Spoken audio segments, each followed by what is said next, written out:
In chapters 98 and 99 of the Runu Imheru, the Book of Coming Forth by Day, Missomer, Book of the Dead, there's a series of texts called the Texts of the Ferry Boat and that Ferry Boat Cosmology, chapter for bringing a ferry boat in the God's domain. Now, before we get to that, let's switch back.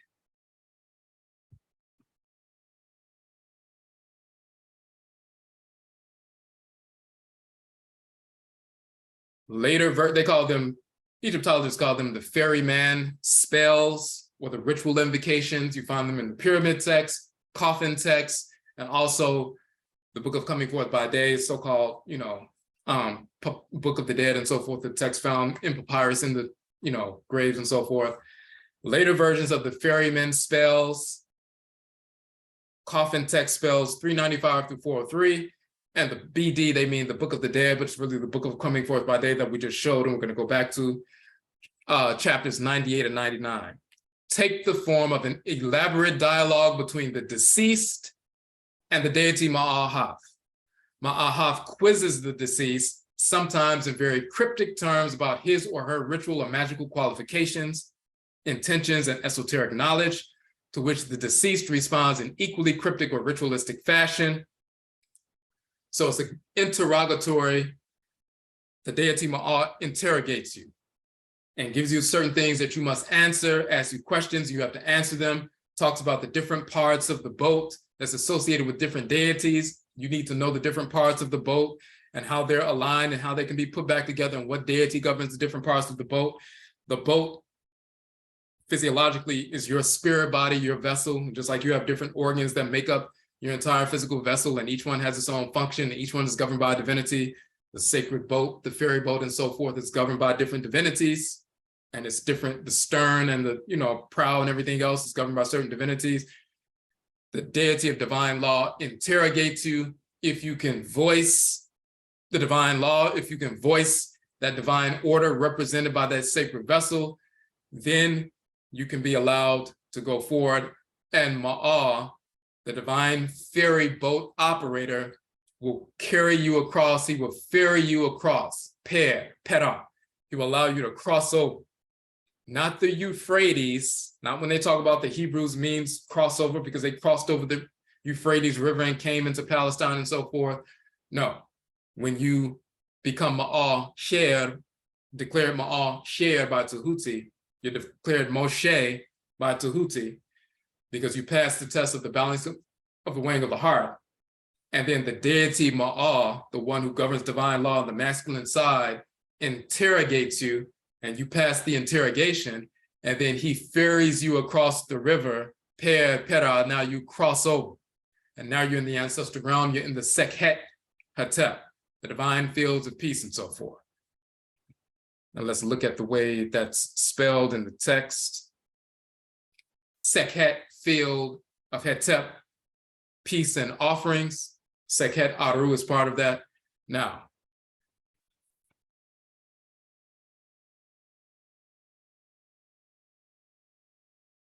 let's look at the interrogatory, and this is directly related to that cosmology chapter, bringing a ferry boat in the God's domain.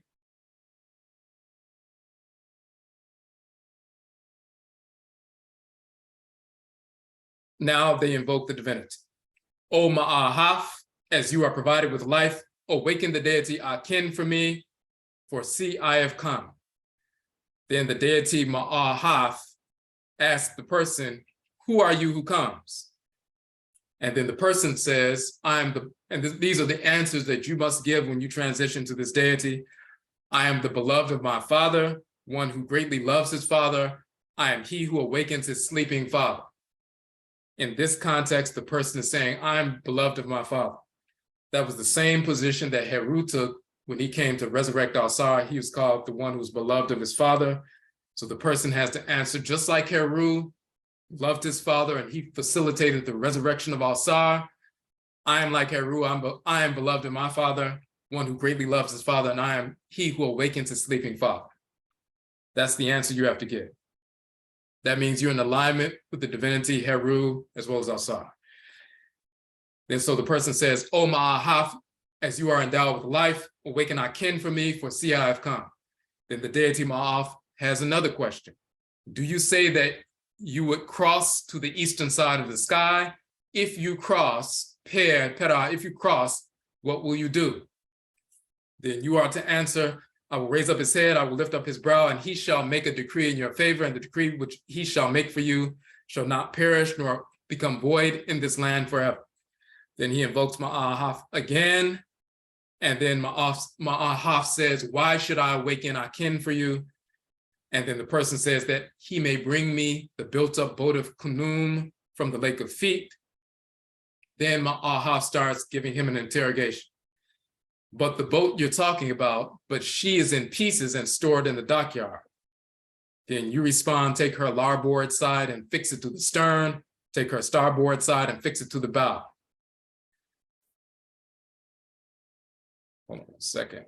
And we're not going to read the whole thing, but just to give you a gist of what this, because this is one of the most extensive texts in the entire book of the coming forth by day. Now, at the end of that particular chapter, and it's chapters 98 and 99, you go through this interrogatory with the male divinity Maah. And at the end of the chapter, it says, as for him who knows this chapter, he will go out, go out to cross out, to go out into the field of rushes, meaning the Sekhet Aru, and there will be given to him a cake, a jug of beer, and a loaf from the altar of the great God, an aurora of land with barley and emmer by the followers of the deity Heru, who will reap them for him. He will consume this barley and emmer wheat and will rub his body with them. His body will be like these deities, and he will go out into the field of reeds, the Sekhet Hetep, the ancestral realm, in any shape in which he desires to go out, to go out, a matter a million times true. So once he goes through the interrogatory, the deity Maah, and passes, answers all the questions properly, and as he's answering all the questions, he's invoking these deities by name and aligning his spirit with all these deities whose names he's evoked. He completed the test, he passed the test. And for one who knows this chapter, I mean, he knows these names of these divinities and what their functions in creation are, and he's invoked them ritually and so forth, and drew their spirits to his body or her and so forth. Then he's given bread and beer and land and going to the ancestral realm, and he can take any form or shape that he wants and so forth, and he's living in harmony. He's allowed to go out, meaning to go out, cross over into the ancestral realm and so forth. Once he's declared Ma'al Keru by the deity Ma'al Sher. Once you follow Ma'asher Moshe, then you're allowed into the promised land. But before you can do that, you have to have your heart weighed against the feather on the scales of Ma'at. And then you go to her counterpart Ma'al, and you go through an interrogation. And once you pass that through Ma'at and Ma'al, the male and female forces of divine law and balance, then you can be accepted and cross over Peru, cross over into the ancestral realm. That cosmology, these people who are promoting Hebrewism and all that stupidity, they have no knowledge of. They have no consciousness of that reality. They're promoting a fictional group who never existed, pretending like that crossover when you follow Tehuti, meaning follow Moshe, the one who went on the mountain, was infused with authority by the great God in the form of divine light, given an assistant named Anan, the baboon Anan. If you follow him, then you get led to the promised land in Palestine, in Canaan. But in reality, when you follow Moshe,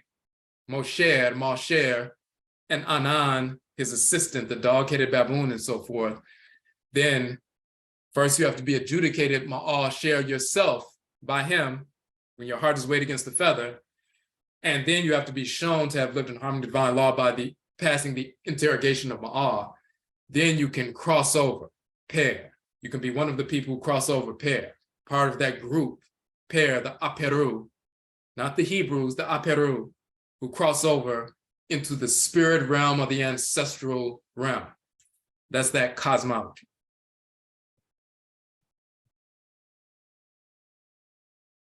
when we talk about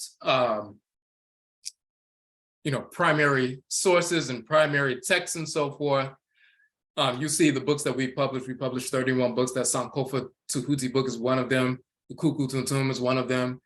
And we've touched on some in the previous, session as well. When we talk about primary text, yes, we will look at, hieroglyphic dictionaries and so forth, but the primary texts come from the source itself. So the first time I traveled to Kamit, I traveled by myself and so forth. It was more like a research tour and so forth. When I was in the different tombs and temples and so forth, I was gathering a great deal of information. For example, this particular video is from the recent trip that we took to Kamit just last spring in the tomb of Seti in the region of Abju, so-called Abydos. So when you look at this particular video,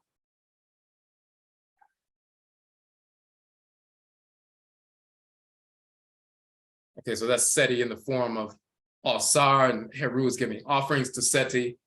The image that we showed you in our book, an article talking about Tehuti as the Ocheme, the spokesperson, and holding the staff with the serpents encircling the staff and so forth, that image that you saw, that comes directly from that relief on the wall in the tomb of Seti and so forth. And then this is Heru, the son of Alsar and Alset, giving an offering. He's Heru, the one who was beloved of his father, as we just saw in the text and so forth. In that particular tomb or temple, the first time I went to Kamit, I was in that temple. They didn't allow people to use video that particular time. Depending on what temples, the tombs you go into, sometimes the guards will allow you to use video. Sometimes they will only allow you to take photos, but they won't allow you to use video. Sometimes they want you to pay them so you can use video and so forth. But the first time I went to Kamit, for example, when I was in the temple of Seti and Abju, so-called Abydos, I spent over 3 hours in the temple simply taking photos of every one of the, reliefs and so forth. Take a photo, step over a few inches, take the next photo, step over a few inches, take the next photo, step over a few inches until you take all the photos of all the text in the room. Then you go to the next chamber in the temple, did the same thing. I was in the temple for over 3 hours, just taking pictures of all the various texts and so forth. Most of the time I was in the temple myself because it was in July, it was very hot. In Kamit, that's the lowest tourist season, is the summertime when it's super hot, 110, 112 degrees every day. Most people like to travel in the fall, the winter, and very, very, very early spring. But once it gets to late spring and into the summer, that's when the crowds thin out because they don't want to be in that heat. Kamit is right in the midst of the desert and so forth. I was there in July, it was 109 degrees every day. So most of the time I was in the temple by myself. So I spent 3 hours taking those pictures. These are the primary texts. We're getting, text information directly from the walls, from the temples, from the tombs, from the coffins and so forth. And we can corroborate what's in the books because we have the actual primary sources because we're there now. And we also, of course, can compare them to the language of the Akan people and other Afurakani, Afuraitkaitnit people on the continent because it's the same language, even into the Hoodoo tradition in North America, as we've shown in our books. So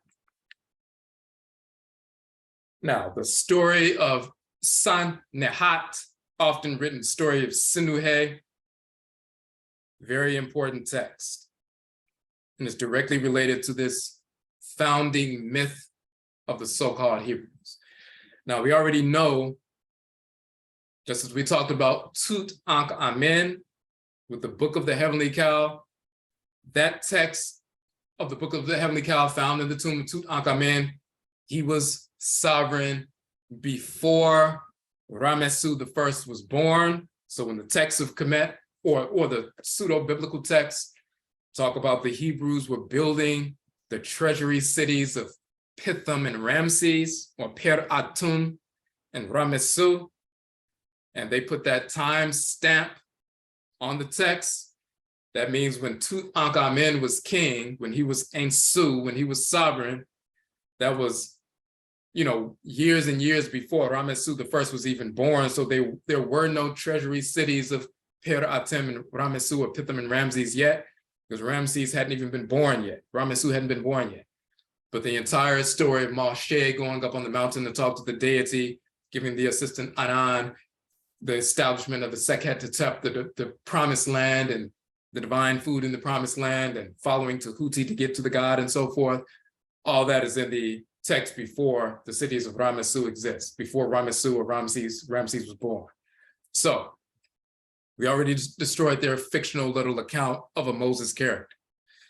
So they take the cosmological story and turn it into a physical, try to, paint it as a living physical story. And Moshe, or deity, operating through the moon, now becomes a man walking around named Moshe.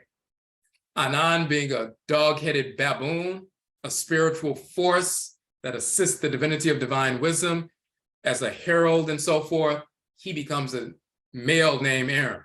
Of course, they make them crackers and put them in, Eurasians, and put them in the Near East. Brainwashed Negroes take the fictional character, white characters, Moses and Aaron, color them black, and say that was really us, which is pure stupidity. Now, in reality, they took a cosmological story talking about deities and tried to make it a human story. So the basic points of the cosmology, they included. But now they have to fill in, what do you put in between the cosmological story? You try to make that, an actual story of people, and then you try to take it away from the ancestral realm and Moshe leading you to the ancestral realm and try to place it in Palestine. Now you have to have some kind of filler to make that story seem believable. And the way they do that is they took more literature from ancient Kamit. And we're gonna, focus on that right now. So the story of Nehat, often written the story of Sinuhe, that's key. From the time of Amenemhat, and this is Amenemhat and so forth. Now, Nehat, and you see his name is Sa, which is the goose, and Nehat is the sycamore tree and so forth, Nehat. But it's considered one of the finest works of ancient Egyptian literature, and what we're going to do is we're going to look at the transliteration and the translation. So, and before we get into that portion, let me just show. But we teach a course on the reading and writing of the Medutu, the Ntoro. And we have part 1 and part 2, divine inscription.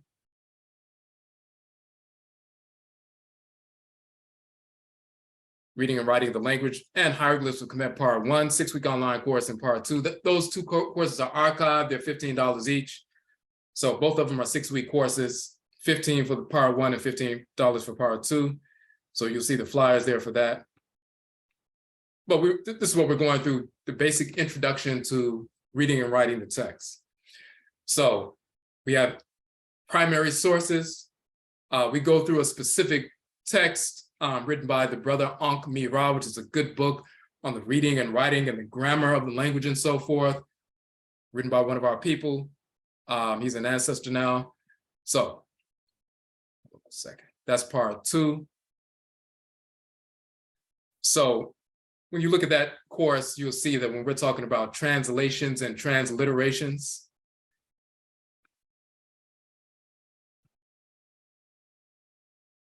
like this is the translation and transliteration of this famous text of Nehat. We're going to go through that, and you'll see the transliteration here and the translation here and so forth. That's what we're talking about when we're talking about transliteration and translation.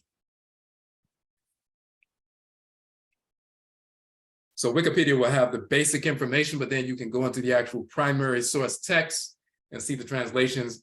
And the added advantage that Black people have is we have the living languages of Afuraitkaitnit people, African Black people, who still speak these languages.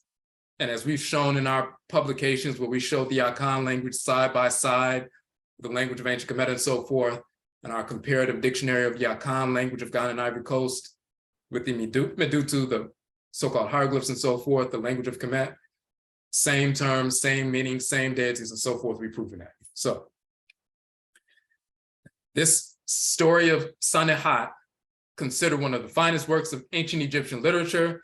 It is a narrative set in the aftermath of the death of the pharaoh Aperu and Shasu Yhwaw, founder of the 12th dynasty of Kamit in the early 20th century, quote unquote, BC. It was composed around 1875 BC, although the earliest extant manuscript is from the reign of Amenemhat III around 1800 BC. And those are solid dates. The story of Sinuhe, hundreds of years before the fictional character Moses was supposed to exist, hundreds of years before that. He's an Egyptian official, a Kamiti official, that escaped or left Kamit and went up into the land of Canaan or Canaan or Upper Retinue and so forth, into that area because of a scandal that took place, and he was afraid to go back. Then he connected with a priest, married one of his daughters, had sons and so forth. Eventually he'll go back to Kamit. They stole the life story, the meat of the life story, directly from the story of Sinuhe. So they'll take the cosmological skeleton of this is the one who's chosen by the divinity, and if you follow him, then you'll be led to the promised land, and that whole skeleton of the cosmology, they leave that in place, but then they have to make it, instead of dealing with deities, they have to make it a real person and actual people so they can put them in a specific land because they want to take over that specific land. So when you make a story about deities and you make it appear to be about people, now you have to fill in the life story. You have the cosmological story, but what about the filler? You have the skeleton, the structure, but what about the organs and tissues? What about the filler? What about, what does the land look like? What are the people like in this new land that you went to? How do they dress? What kind of food do they eat and so forth? They get the filler from the ancient Kamiti literature. And this is what they did with this figure. Now,